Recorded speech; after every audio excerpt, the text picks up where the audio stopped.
from Dr. Singh is it is the differential ability to cope with stressors that's important rather than their mere presence. So it's our own individual resources, as I mentioned before, that's important. Having stress isn't the issue. Coping with stress is the issue, or how well we do so.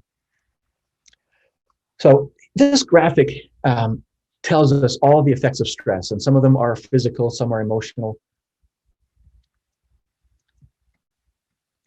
So if you have stress on the left there, this box here, it can be internal or external, and we'll talk about that in a few minutes. But cortisol is one of the first things. Cortisol is called the stress hormone. And the result of increased cortisol in our bodies is that we will feel distress, helplessness, depression, and it also causes our bodies to store fat. Also, our lipids will get out of whack, out of place, higher cholesterol, higher triglycerides, and that leads to heart disease. Interesting, testosterone is reduced. Now, this is not just in men. Women have testosterone, just not as much as men. So it applies to both genders. Testosterone has a restorative effect that will be reduced. It gives us confidence and motivation that will also be reduced.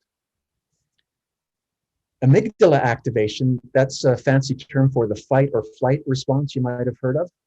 So that's super useful when we're being attacked by a tiger, but it's not so useful when we're under stress that it's not life-threatening, and yet our amygdala gets activated. The trouble is that when that happens, our primitive brain takes over, and it reduces our higher functions of our prefrontal cortex in our brains. So this is a difficult situation made worse. So we've already got the stressors, and now we're going to have lower mental ability to deal with stressors because our primitive brain is kicking in. Emotions. When our emotions become heightened under stress, we tend to misinterpret experiences, misunderstand things, we jump to conclusions, and we have anxiety and depression.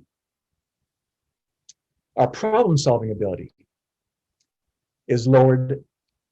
Our creativity and our productivity are lowered because we can't solve problems as easily or as efficiently.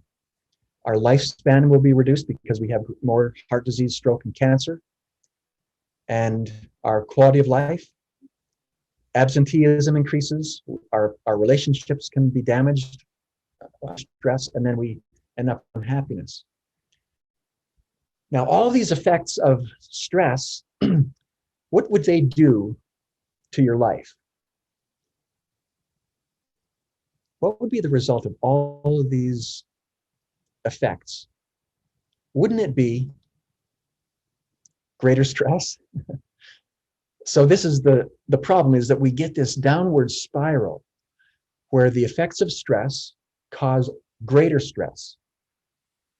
And then that greater stress causes greater effects, and we do this downward spiral, and people have serious illnesses that are stress related. Okay, so that slide itself shows all these connections between our emotions and our health and productivity to our level of stress.